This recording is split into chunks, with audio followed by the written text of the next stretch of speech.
Do you have issues with your car's steering getting heavy and locking up, or a noisy power steering pump? Well, don't worry, in this video I'm going to show the entire process of replacing the car's power steering pump so that you can restore your car's steering back to normal function. For more on every step of the car flipping process, subscribe and hit the notification bell so you don't miss the next weekly upload. My name's Benjamin McShannick and welcome back to Ben Flips Cars. So the way that the power steering pump here works is that when the engine's running, it drives this big pulley down the bottom here, which is connected to the crankshaft. This drives the entire belt here, and one of the things the belt is driving is your power steering pump here. So that being said, first we need to loosen the tension of this belt here so that we can slide the belt off that power steering pulley, as otherwise we're going to have troubles removing the power steering pump assembly. To do that, all we need to do is find the tensioner pulley, which is this one here, and you stick a 3/8 bar into this hole here, push it over that way, and it's going to loosen the tension off the belt here. So let me show you how to do that. So I didn't actually have a 3/8 long bar that I could use to release the tensioner pulley, so what I ended up doing was just simply sticking in my 3/8 ratchet, sliding a breaker bar over the top of that, and then loosening the tension off with that little makeshift trick. You can see the belt goes loose as you hold the bar in place, then simply slide the belt off the power steering pulley. Now the next step is we want to remove the power steering fluid cap. And as you can see, we're full of power steering fluid inside the reservoir. So ideally we want to drain this. I have a pump here that I'm going to use to drain out power steering fluid. This isn't 100% necessary, but we are going to be disconnecting this high pressure line here, as well as this return hose here. And if you don't drain these, then power steering fluid is going to spill all down the engine bay onto your alternator, which you don't really want. So I would recommend draining the power steering reservoir if you're able to. In hindsight, even with my effort of draining the power steering reservoir here, there was still a fair bit of fluid that came out the bottom when I disconnected the two lines. So I would definitely recommend draining it as much as you can, otherwise there's going to be a lot of fluid that comes out when you disconnect it. Or you could sort of try and pull the power steering pump out first and disconnect the lines at the last second to avoid spilling the power steering fluid all over the engine bay. Step 3, let's put a rag underneath the two hoses that we're about to disconnect, as some power steering fluid is going to leak out when we disconnect them. Then with the spanner, undo the high pressure power steering hose, and with a screwdriver, loosen the clamp holding the return hose in place. And as you can see, in removing the return line and the high pressure hose, plenty of fluid did leak out of the reservoir, hence why it's best to probably have the power steering pump loose and ready to be removed as soon as you disconnect the lines. Step 4 is to undo the 3 bolts holding in the power steering pump.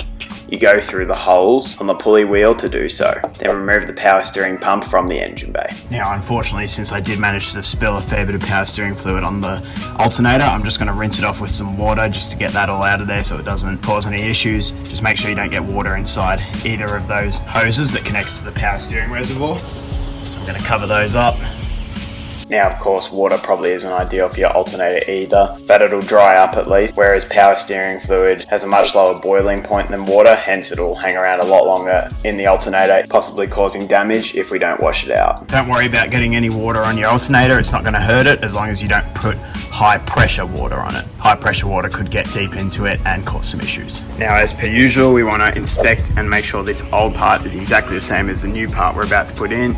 You see, it's all the same dimensions, all the same on the back here. You want to make sure bits of the pump are the same. So we've got the hole there, which we need to pull that plug out of, hole here, that hole there, this hole here.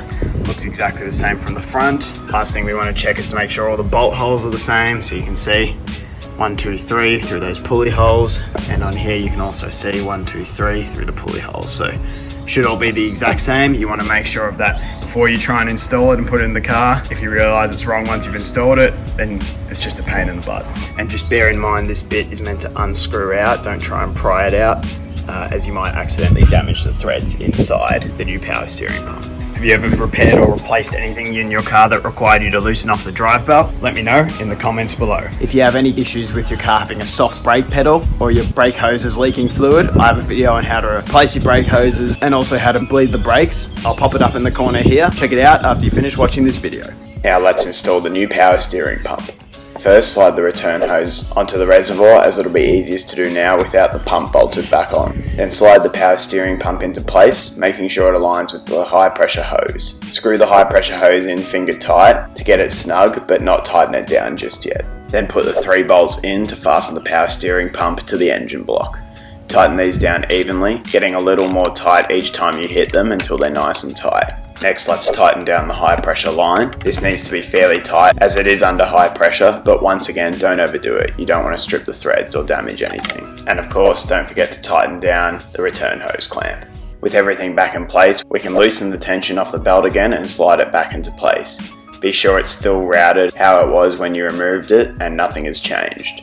You don't want any belt issues when starting the car up. Now with everything installed, the last thing we need to do is refill the power steering reservoir with power steering fluid. Make sure it's the specified fluid for your car. You can see here it says Ford BA, which is what this model is. And to start with, we just want to fill it all the way up to the max line, which is, so that you've got your min line there at the bottom, then the max line at the top.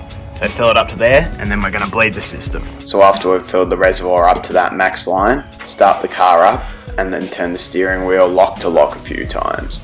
This will help bleed any air out of the system, then ensure the power steering fluid is still topped up at the max line.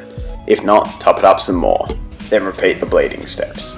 After turning the wheel back and forth a few times and bleeding the system, you want to come and make sure that the power steering fluid is still up at that max line. If that's the case, that means you bled the system correctly. If not, top it up again, turn the wheel a couple more times again, come back, make sure it's at the full line, and once you're happy that it's staying up at the full line, your power steering system will be bled and you're all good to go. If you have any questions, drop it in a comment below or to message me directly. I'm also on Instagram and TikTok, also at Ben Flips Cars. Like to help me out with the YouTube algorithm and subscribe so you don't miss the next weekly video. My name's Benjamin McShannock and thank you for watching Ben Flips Cars.